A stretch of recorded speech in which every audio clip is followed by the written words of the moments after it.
Vyšetrovanie sabotáže plynovodov Nord Stream prinieslo nový významný posun.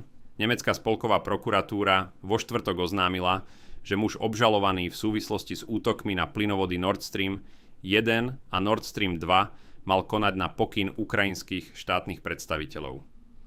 Podľa prokuratúry ide o Serhija K., ktorý bol v čase udalosti príslušníkom ukrajinskej armády. Serhij K. bol v roku 2022 príslušníkom ukrajinskej armády.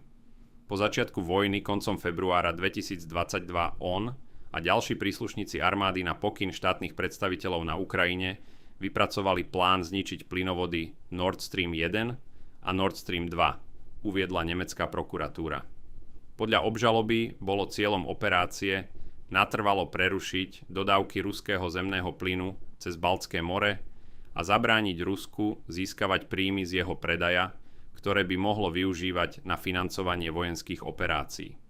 Vyšetrovatelia tvrdia, že Serhij K. vstúpil 4. septembra 2022 do Nemecka cez Poľsko s použitím falošného ukrajinského pasu.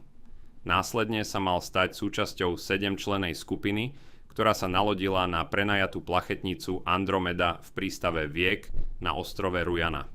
Podľa nemeckej prokuratúry skupina pozostávala z experta na výbušniny a viacerých civilných potápačov.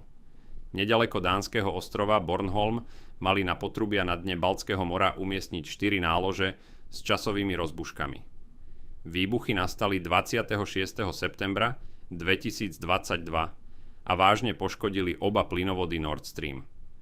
Pred sabotážou pritom cez plynovod Nord Stream 1 prúdila približne polovica zemného plynu, potrebného na ročnú spotrebu Nemecka.